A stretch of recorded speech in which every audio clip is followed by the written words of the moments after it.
That looks pretty epic. Hey everybody, how you doing? Oh darn, I forgot to shave again before I did these videos. What are you gonna do? I have a giant bag of fake mustaches over there. It's for another video, I'm not gonna spoil it, but you can't just buy one fake mustache. They send you like economy size, so what am I gonna do with all these fake mustaches? Barry, mustache!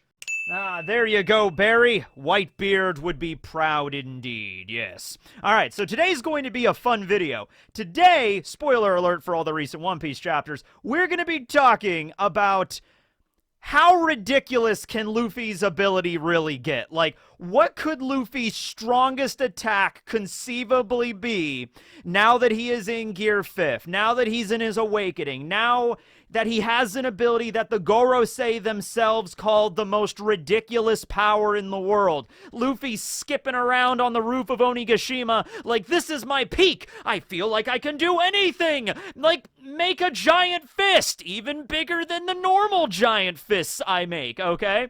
So, look, the way it's looking in the last chapter, chapter 1047, Luffy grabs Kaido. I missed that in the review, but he did grab onto him as the giant fist is coming down, a fist that is larger than Onigashima itself, which I may remind you is already the size of a mountain, okay? So, I'm just gonna go ahead and say this is going to be the punch that will finish the battle, okay? You gotta remember, Luffy is still Luffy, okay? It's not like he was possessed by Joy Boy. I've awakened Gear 5th. Boom! My mind has now been unlocked. All of the possibilities are endless now, and he does some really complicated, esoteric ability that's like a Nen ability from Hunter x Hunter or something. Like, I've unlocked the true elasticity of rubber. I'm now able to break down my body at an atomic level and reconstruct it as something completely different.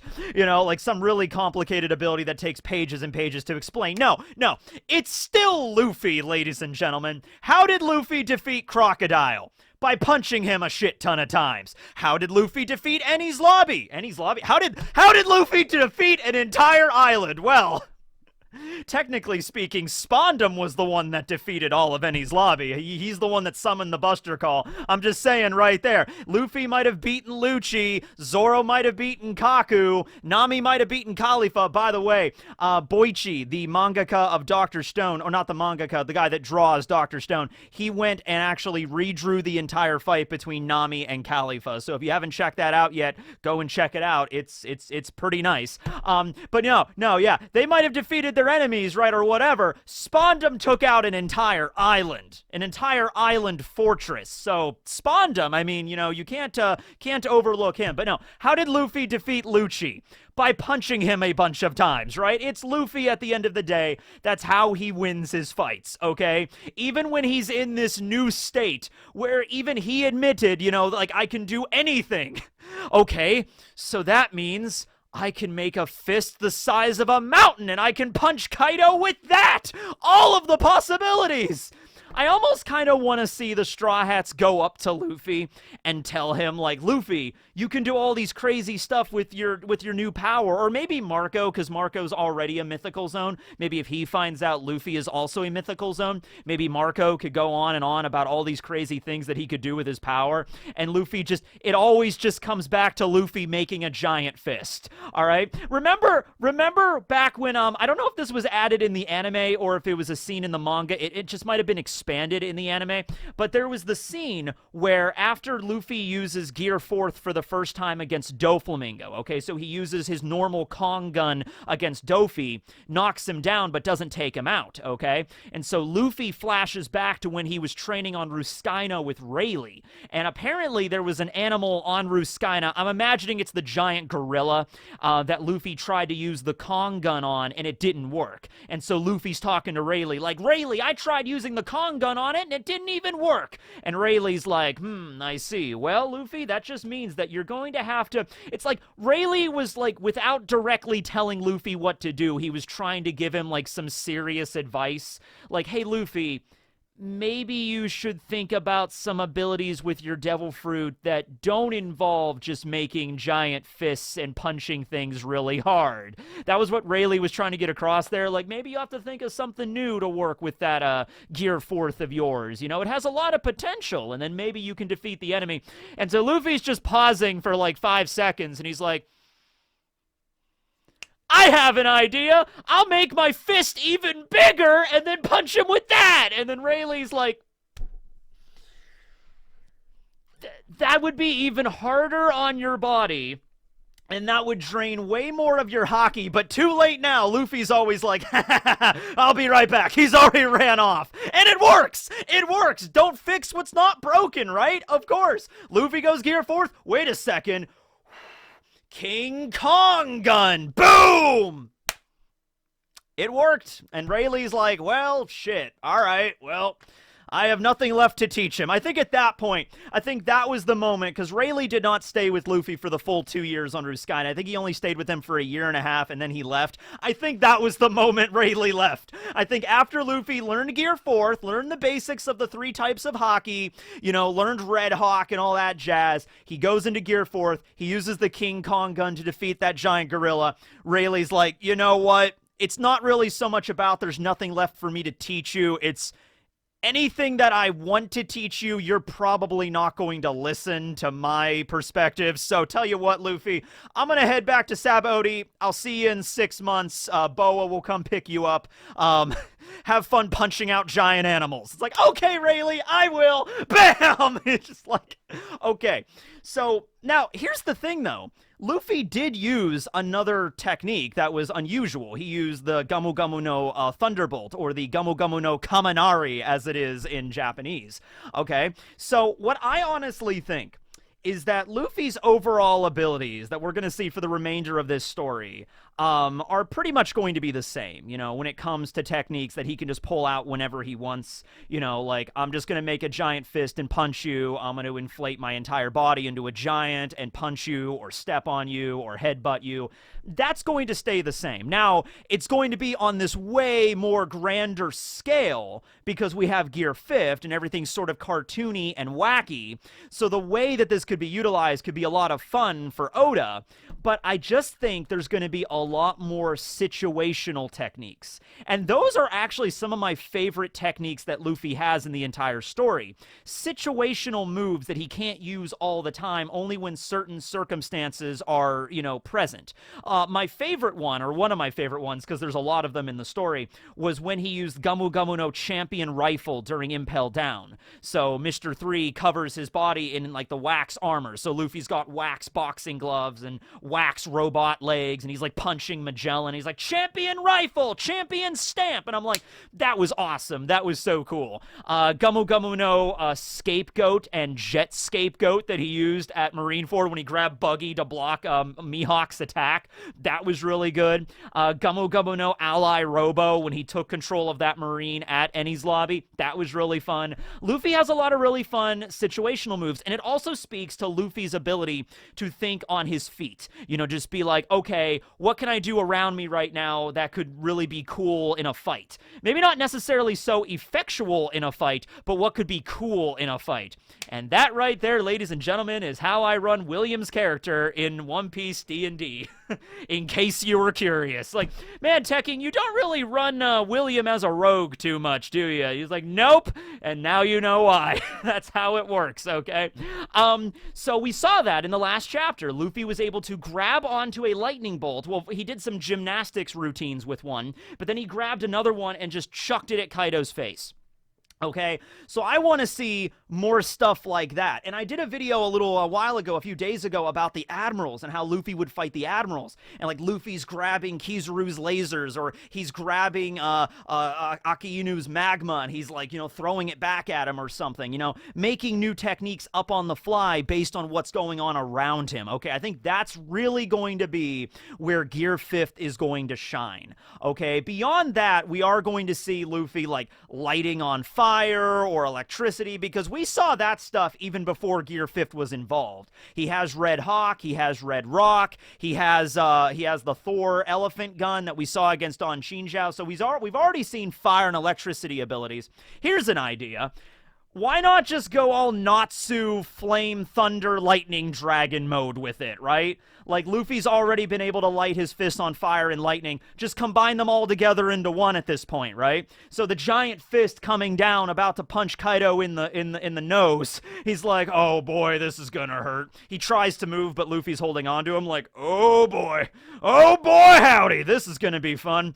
And so, bam! The giant fist hits Kaido, and Kaido might use a Boro breath to try to block it or push it back or something like that. Like, this will be my strongest Boro breath! Boom! And the fist hits it and just trying to push it back, and then Luffy adds fire to it, then he adds electricity to it, and it's just like, oh no!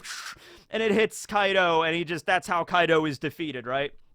So we could see stuff like that. I have Nightmare Luffy up here, drawn by Luffy 420, and, pretty much all the stuff that we saw Nightmare Luffy do, we've kind of already seen it in Gear 5. One of the first things that Luffy did in Gear 5, after he dragged Kaido back up to the roof, was he was smacking him around, like a cartoon character, and that's kind of the same thing that happened when Nightmare Luffy was fighting against Oars. He grabbed Oars' hair and was, like, smacking him around the freaking battlefield, right? Yeah. It was from, like, that one Looney Tunes cartoon or Hanna-Barbera something. I don't remember the exact cartoon, but it was like a little bird. The joke was like super strong, so like you had this wolf or this dog or something about to like attack the bird, and the bird like grabs the dog or the wolf and just smacks it around. Somebody remembers this cartoon. I don't exactly, I don't have a great memory of it, but I remember I watched it a few times when I was growing up, okay? So it's kind of like that Oda's sort of taken inspiration from, okay? So let's see. Luffy can grab pretty much anything and turn it into a weapon at this point, even it's like, a stick of lightning, a stick of plasma. He can turn that into a weapon. But what else could he really do here? Okay, we need to think of something. Here's the thing. No idea is ridiculous enough, okay? No matter what you could think of. Okay, I guess there are limits with this. Luffy grabs the moon and he throws that at Blackbeard. It's like, well, the moon, I will say, the moon is a very relevant thing in the One Piece story. And I think it will be very, oh my god.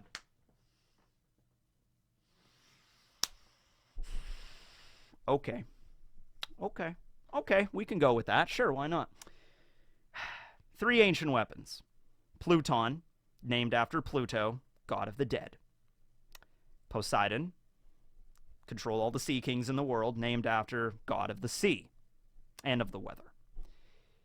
Uranus, god of the sky. What if Luffy grabs the moon and throws it at the planet, and that, like, number one, he becomes Uranus in that moment, because he's literally throwing the moon at the planet. But also, remember that whole theory that Marijois is going to get destroyed? I mean, I assume there was some sort of, like, explosive, like the Clan of D way back in the day basically rigged the Red Line to explode in some way. And they just never did it because, like, well, that's really dangerous. You would be destroying a continent. A lot of people would die. Fishman Island is there. It would definitely result in weather and tide changes that, like, in tsunamis that could destroy the world, or cause a lot of upheaval. So that's why they decided not to do it. And then maybe that's the way Luffy's going to do it. I was thinking, like, the mechanism to destroy the Red Line is already in place. Somebody just has to, like, push the button or whatever, right? Well, I'll tell you what, like, if Luffy were to grab the moon and throw it at Marijois, that would definitely destroy Marijois, and it would destroy the Red Line, and it would definitely destroy Fishman Island, which is under the Red Line, which was the prophecy by Madame Charlie. Now, okay, let's examine this. Screw it, I don't even care. All right, I said it as a joke. But that's my point! No idea is insane enough, so just give me any idea of what Luffy can do with this. Alright. We don't actually know how big the moon is in One Piece. In fact, there's more than one. If you look at the globe that Professor Clover had at Ohara, it is like a planet that's circled by, I think, 6 or 7 different satellites, okay? There's been other theories that those aren't satellites, those are other planets, but no, I'm gonna just assume those are moons, okay? So, by the way, it doesn't even need to be the moon that Eneru is on right now. That's the crazy thing, right? Like, it doesn't have to be like the moon. Oh! Is that the reason Oda gave them more moons?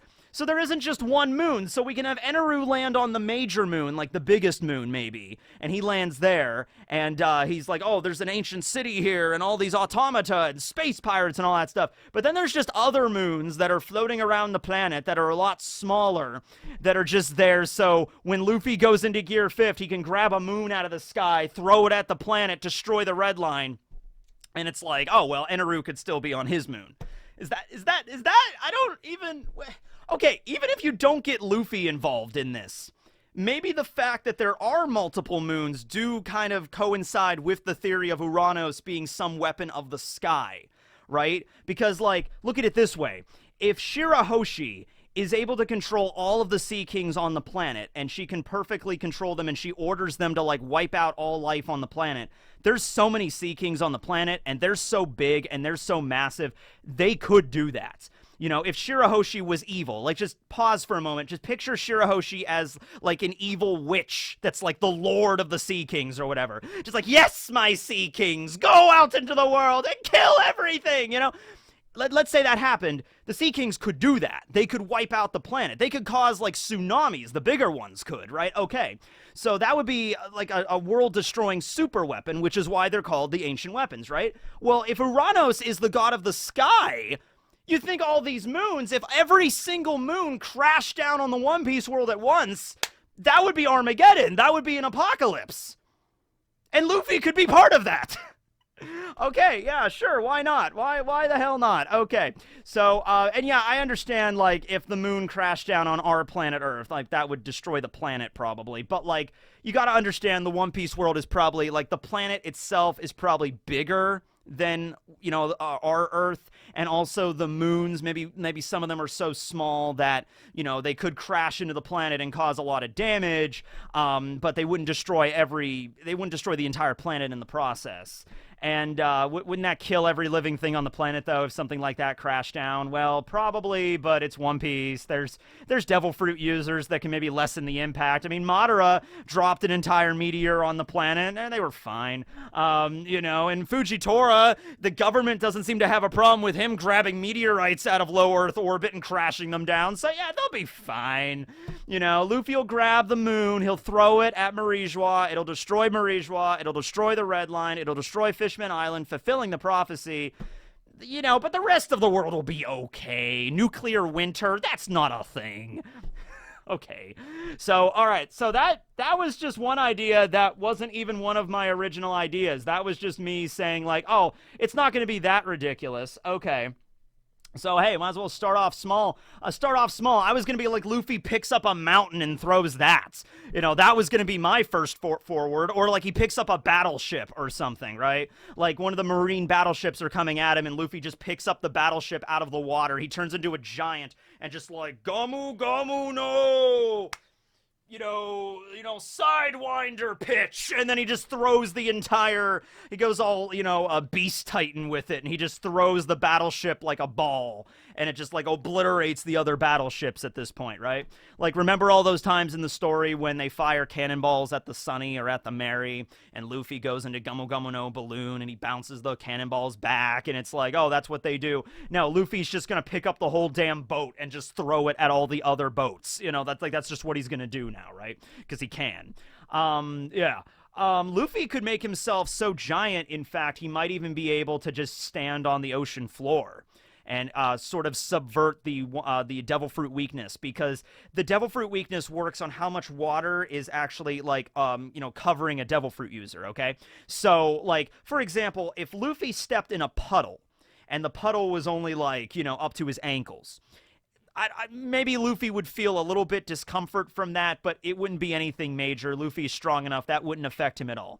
If the water came up to his waist, then he would start to feel kind of like, whoa, I'm starting to feel a little woozy. And if the water came up to like his chest or his neck or like covering his entire body, that's when he would be immobilized, okay? At least that's the way it used to be. He's stronger now. He might be able to resist it a little bit, but it still wouldn't be fun for him. He wouldn't be able to fight. But if Luffy turns into a giant and lands in the water, maybe not at like the deepest the water could be, like in the middle of the ocean, but look at San Juan Wolf. When San Juan Wolf was outside of that flaming island and he was in the water and he was just like, hey guys, how you doing? You know, I think it was like shallow water that he was like sitting in, and he was weakened a little bit, but like it was okay for the most part, right? He was okay. So Luffy could do that. Like, if the water is not super shallow, but if the water is only like a few hundred meters deep, you know, just a few hundred meters, that's all. If Luffy turns into a big enough giant and he lands in the water, water's only going to go up to his ankles in that scale, and then he could just be like, you know, like destroy, like Zunisha's attack, basically. He could do that. He could. But yeah, once you throw out the idea of Luffy just grabbing moons and throwing them out of orbit at, like, random things on the surface, you know, where do you really go from there at that point? Unless we get, like, really metaphysical with it.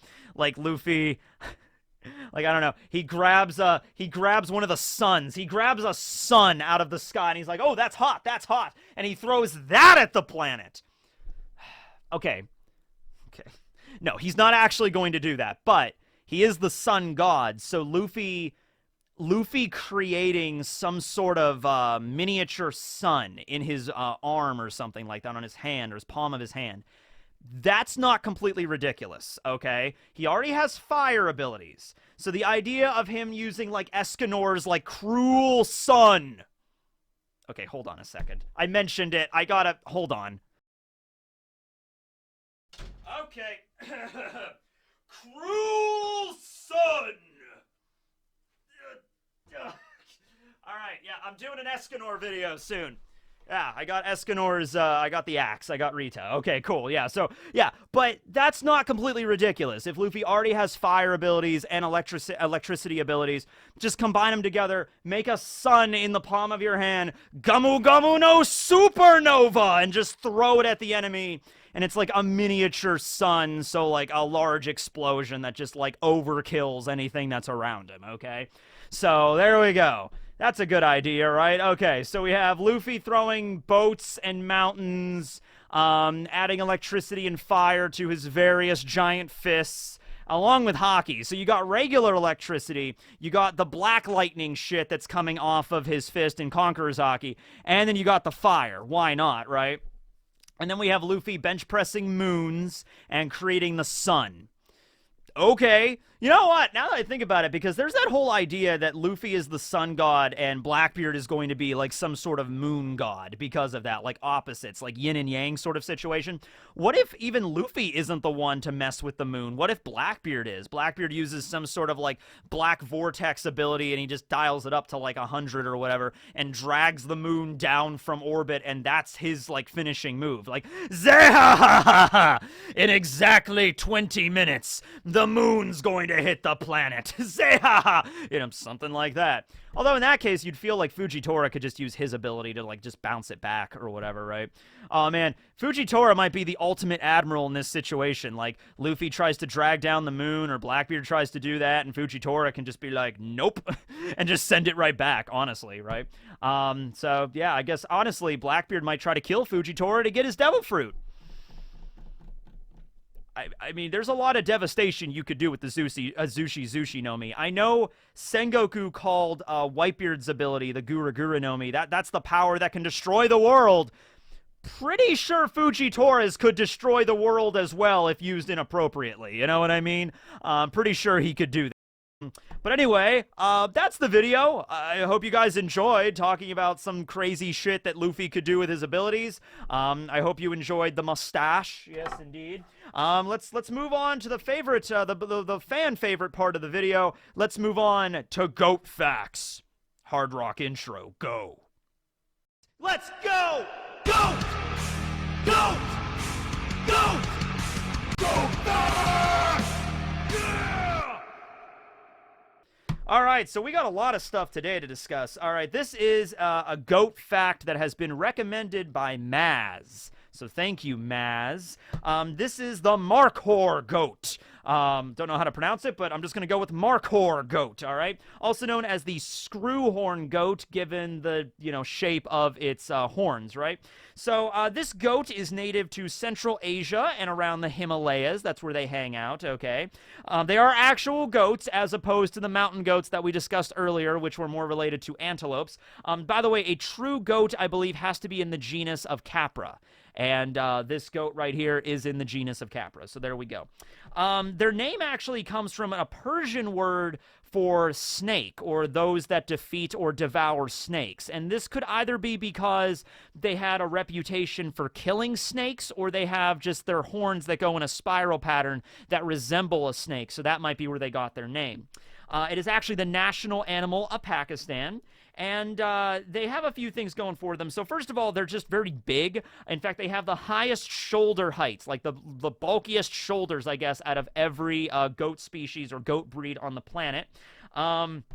The horns on a male can get up to 63 inches in height, and women is only 10 inches, so a lot smaller there. Speaking of that, they're also sexually dimorphic, which means both sexes look vastly different from one another. The males will have like a gray coat and a large mane. The females will have like a redder coat, and they do have horns, but they don't grow as large. They don't really have a beard as much and no mane, and so that's the situation there.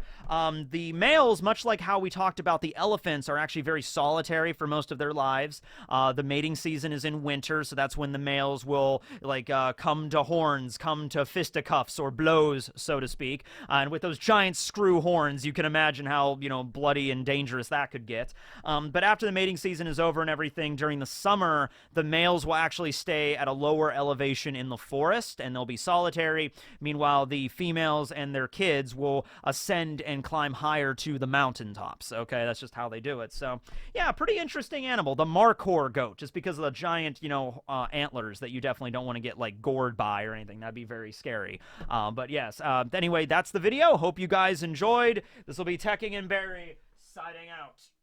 Ugh. Oh my god, I'm not worthy. Okay. Ugh. Yes!